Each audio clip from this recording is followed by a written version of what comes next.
Selamat datang kembali di penjelajahan kita. Pernah nggak sih Anda tiba-tiba kayak, wah kelempar lagi ke satu momen di masa lalu?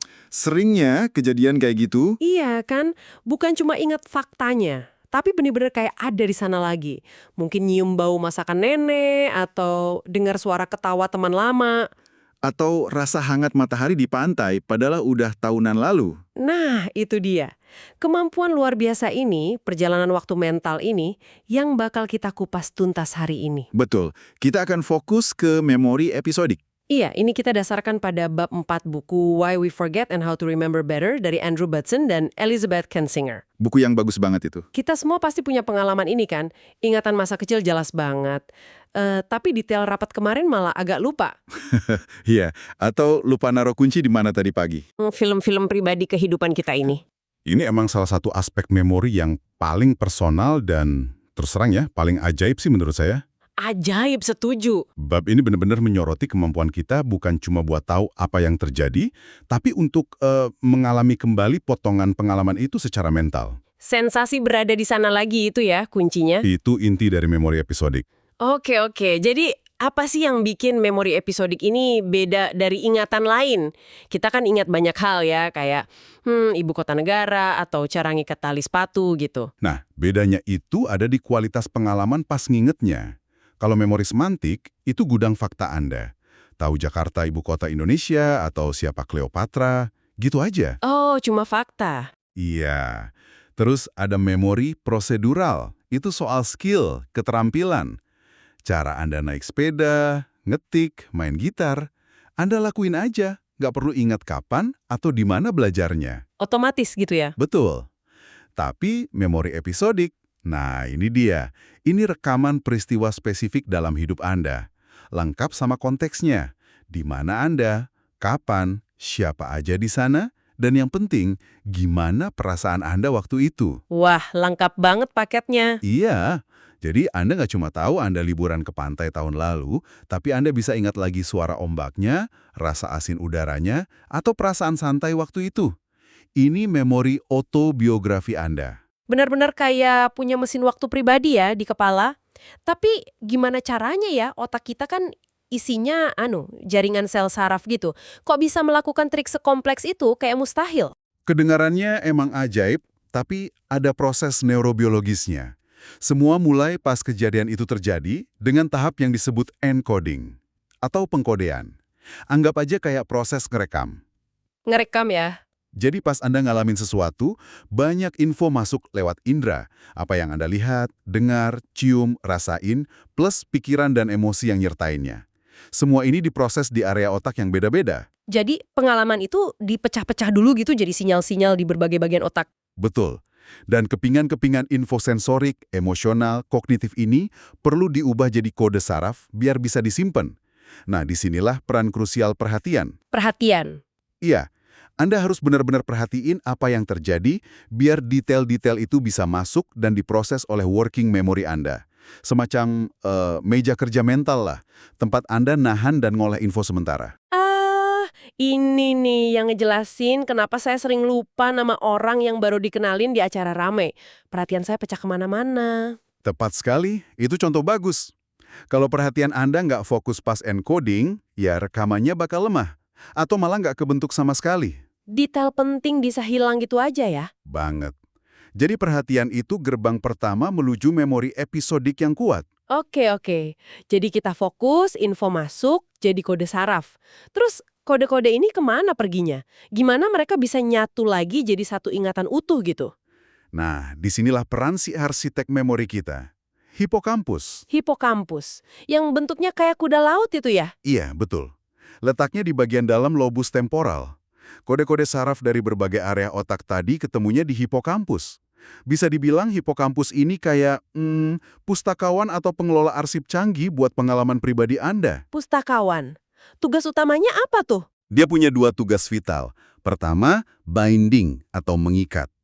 Hipokampus nerima semua kepingan info visual, suara, emosi, konteks ruang waktu, terus disatuin, diikat jadi satu representasi pengalaman yang koheren. Kayak nyusun puzzle gitu. Oh, oke. Ngumpulin potongan jadi satu. Kedua, indexing atau memberi indeks.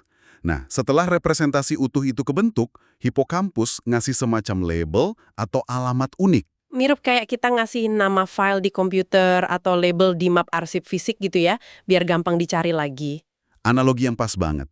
Indeks unik inilah kunci buat proses retrieval atau pemanggilan kembali nanti. Tanpa ikatan yang bagus dan indeks yang jelas dari hipokampus, pengalaman itu mungkin cuma kesimpan sebagai potongan-potongan acak.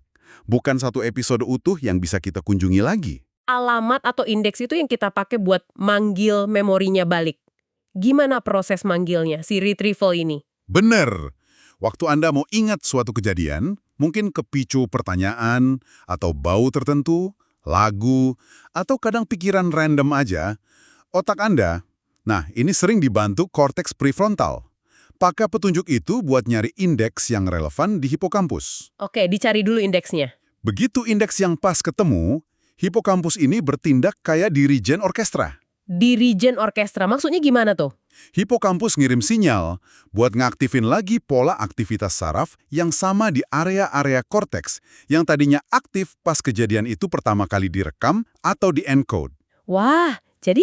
Jadi, area visual aktif lagi seolah ngelihat ulang, area auditori aktif lagi seolah dengar ulang, area emosi aktif lagi buat ngerasain lagi nuansa perasaan waktu itu, dan seterusnya. Wah, jadi bergelut kayak muter ulang adegan itu dong di kepala. Contoh di buku soal ingat momen dengar berita kematian John Lennon sambil sarapan, itu jadi masuk akal banget ya. Masuk akal banget. Seolah kita bisa dengar lagu Imagine, terus lihat koran paginya lagi. Persis. Proses reaktivasi pola saraf asli inilah yang ngasih sensasi khas perjalanan waktu mental ke memori episodik. Anda nggak sekedar tahu faktanya, tapi Anda seolah mengalami kembali sensasi dan perasaan dari momen itu. Ya, meskipun mungkin nggak selengkap aslinya sih. Luar biasa. Tadi disebut juga peran korteks prefrontal ya. Apa cuma hipokampus sama korteks prefrontal aja nih pemain utamanya? Mereka emang aktor kunci, tapi ya tentu ini kerja tim. Korteks prefrontal, bagian otak di belakang dahi Anda, itu ini bisa dibilang CEO-nya proses memori episodik. CEO? Sibuk dong dia. Banget. Dia yang ngambil keputusan dan ngarahin banyak aspek. Apa aja tuh tanggung jawabnya si CEO ini? Wah, banyak. Korteks prefrontal bantu kita nentuin apa yang mau kita ingat, ngarahin fokus dan perhatian pas encoding, biar info penting masuk, bantu nyusun konteks dan urutan kejadian, apa yang terjadi sebelum dan sesudah. Urutan penting ya? Penting banget. Terus dia juga mandu proses pencarian pas kita lagi usaha ingat sesuatu, ngembangin strategi ngingat, kayak bikin jembatan keledai gitu, dan yang juga penting, dia monitoring, ngecek ingatan yang muncul ini beneran akurat nggak ya? Rasanya pas nggak ya? Kompleks banget ya tugas si CEO. Ngelola semua itu pasti butuh koordinasi tinggi. Apa cara kerjanya juga dipengaruhi sama bagian otak mana yang lebih dominan? Kayak otak kiri kanan gitu? Itu pematahan menarik. Emang ada kecenderungan lateralisasi fungsi, kayak yang diindikasikan di buku juga, misal di gambar 4.1 tuh. Oh iya, gimana tuh? Secara umum ya, korteks prefrontal kiri sama hipokampus kiri cenderung lebih terlibat buat proses dan ngingat info verbal, kata-kata, obrolan, cerita. Kiri buat verbal. Sementara sisi kanan, korteks prefrontal kanan sama hipokampus kanan lebih dominan buat info visual, spasial, atau nonverbal lainnya, kayak ingat wajah, rute jalan, atau melodi lagu. Lalu gimana sama bagian lain? Kayak lobus parietal yang disebut di deskripsi gambar di buku. Lobus parietal, yang letaknya di sisi atas belakang kepala itu, juga punya peran, terutama dalam aspek kesadaran pas kita berhasil akses sebuah memori. Momen aha gitu. Nah, iya. Momen aha, saya ingat sekarang, atau perasaan familiar pas ngenalin sesuatu, itu seringkali ngelibatin aktivitas di lobus parietal. Ini nunjukin betapa memori episodik itu hasil kerjasama jaringan otak yang luas banget. Oke, jadi benar-benar orkestrasi ya, banyak bagian otak terlibat. Nah ini nih pertanyaan yang sering muncul. Kenapa ada ingatan yang rasanya awet banget seumur hidup, tapi sarapan kemarin aja udah lupa detailnya? Hahaha, pertanyaan klasik. Dan fenomena kayak pasien di awal bab buku itu loh, ingatannya 60 tahun lalu tajam, tapi kejadian baru langsung hilang. Itu gimana jelasinnya? Pertanyaan bagus banget. Jawabannya ada di proses yang namanya konsolidasi memori sama fenomena reboot slow. Konsolidasi dan reboot slow? Oke. Gini, setelah memori episodik kebentuk, dibantu hipokampus, dia itu masih relatif rapuh. Biar tahan lama, dia perlu distabilin dan diperkuat. Nah, itulah proses konsolidasi. Gimana otak nentuin mana yang perlu dikuatin, mana yang enggak? Kan banyak banget yang kita alamin tiap hari. Otak cenderung prioritasin ingatan yang dianggap penting. Penting ini bisa karena muatan emosi yang kuat, kejadian seneng, sedih, takut, biasanya lebih nempel kan? Iya sih, bener. Atau karena tingkat keunikan kejadian itu, atau relevansinya sama tujuan kita. Hormon stres kayak adrenalin yang keluar pas kejadian emosional itu misalnya, bisa jadi kayak penanda buat otak. Weh, ini penting, simpen baik-baik. Oke, jadi ditandain penting. Terus apa yang terjadi? Proses penguatan dimulai. Ini bertahap. Dan menariknya, banyak terjadi pas kita tidur. Pas tidur, bukannya otak istirahat ya? Justru enggak. Pas tidur, otak aktif muter ulang pola-pola saraf dari kejadian penting yang baru dialami. Ini nguatin koneksi antar neuron di berbagai area korteks visual, auditori, emosional, dan lain-lain. Lambat laun, jejak memorinya jadi lebih stabil dan terintegrasi langsung di korteks. Jadi nyimpennya pindah gitu. Akibatnya, ketergantungan ke hipokampus buat akses memori itu jadi berkurang. Proses ini bisa makan waktu berbulan-bulan, bahkan tahunan. Jadi gini mungkin yang bikin ingatan lama, kadang rasanya beda pas kita panggil lagi. Tepat sekali. Ini poin penting yang disinggung buku. Seiring waktu dan konsolidasi panjang ini, hubungan langsung antara memori di korteks sama hipokampus bisa melemah atau berubah sifatnya. Hasilnya? Hasilnya, Anda mungkin masih ingat fakta kejadian itu, jadi lebih mirip memori semantik soal hidup Anda, tapi sensasi gamblang ngalamin kembali atau perjalanan waktu mental yang kayak detail itu bisa jadi memudar. Wah, Memorinya berubah dari yang tadinya kayak film yang Anda putar ulang, jadi lebih kayak cerita yang Anda ceritain ke diri sendiri soal masa lalu. ini menarik banget sih. Jadi ingatan masa kecil yang sering kita ceritain ulang itu mungkin udah lebih jadi narasi yang kita poles ya, bukan pengalaman asli yang kita alami kembali persis kayak dulu. Sangat mungkin memorinya otentik sebagai bagian sejarah hidup Anda, tapi kualitas pengalaman pas ngingatnya mungkin udah beda. Nah, pemahaman soal konsolidasi dan peran vital hipokampus di awal ini juga kunci buat ngerti ribot slow. Ribot slow. Apa itu tadi? Ini pola gradien temporal dalam kehilangan memori, diamati sama psikolog Prancis, Theodule Ribot akhir abad 19.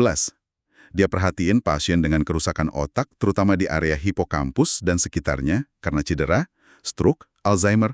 Itu ada pola konsisten soal jenis ingatan yang hilang. Pola kayak gimana tuh? Polanya gradien waktu. Kemampuan buat bentuk memori episodik baru setelah kerusakan itu yang paling parah keganggu. Oke, memori baru paling susah.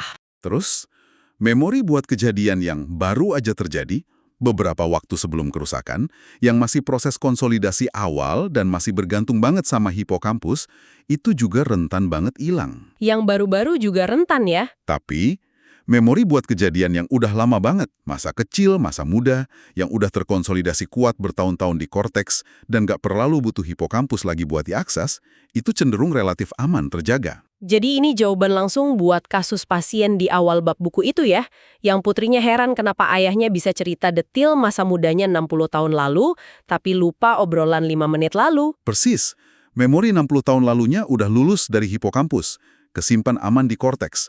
Sementara kemampuan bentuk memori baru dan akses ingatan kemarin sore, itu butuh banget hipokampus yang sekarang fungsinya keganggu parah. Itulah manifestasi nyata dari Ribot's Law. Paham sekarang. Jadi, apa nih implikasi utama dari semua ini buat kita semua, buat Anda yang dengerin? Ngerti cara kerja memori episodik ini, wah setidaknya bikin kita lebih menghargai ya, betapa kompleks dan dinamisnya proses ngingat pengalaman pribadi. Betul sekali. Ini negesin lagi pentingnya perhatian kalau kita mau ngerekam momen berharga. Juga ngejelasin kenapa ingatan baru rasanya rapuh banget, dan kenapa kejadian yang nyentuh emosi kita dalam banget seringnya paling awet. Semua jadi masuk akal ya. Dan mungkin yang paling menarik, ini ngajak kita ngerenungin sifat ingatan kita sendiri. Coba deh Anda rasain, ingatan mana yang masih kasih sensasi ngelamin kembali, dan mana yang udah lebih kerasa kayak cerita yang Anda tahu soal diri Anda. Rangkuman yang bagus banget. Jadi, ya secara singkat, memori episodik itu mesin waktu mental kita. Terbentuk lewat encoding, butuh perhatian dan working memory. Terus diikat dan dikasih indeks sama hipokampus, dibantu si CEO korteks prefrontal. Diambil lagi pas retrieval. Iya, pas retrieval, hipokampus ngaktifin ulang pola otak asli. Seiring waktu, lewat konsolidasi, terutama pas tidur, ingatan penting dikuatin di korteks. Ketergantungan ke hipokampus berkurang, tapi sensasi ngalamin kembali bisa jadi cerita. Dan kerusakan hipokampus menjelaskan reward slow. Tepat. Ingatan baru paling rentan, ingatan lama lebih tahan. Oke, nah sebagai penutup nih, mari kita bawa pulang satu pemikiran ini. Mengingat bahwa memori episodik Anda itu bukan rekaman video pasif, tapi sesuatu yang secara aktif dibangun ulang oleh otak tiap kali Anda akses. Sebuah rekonstruksi ya? Iya, rekonstruksi. Dan ingat juga, sensasi kayak mengalami kembali itu bisa memudar jadi cerita seiring waktu. Nah, pertanyaannya, seberapa otentik sebenarnya film masa lalu yang Anda putar di kepala Anda? Pertanyaan dalam. Dan apa dampaknya ke pemahaman kita soal siapa diri kita? Kan seringnya kita bangun identitas kita di atas fondasi kenangan-kenangan pribadi ini. Sebuah pertanyaan buat Anda renungkan sendiri. Pertanyaan yang mendasar banget, mengingat betapa sentralnya memori episodik ini buat identitas dan narasi hidup kita. Terima kasih banyak sudah menemani kami menyelami lika-liku memori episode kali ini. Semoga penjelajahan ini memberi Anda wawasan baru yang bermanfaat. Semoga bermanfaat. Sampai jumpa di pembahasan mendalam berikutnya.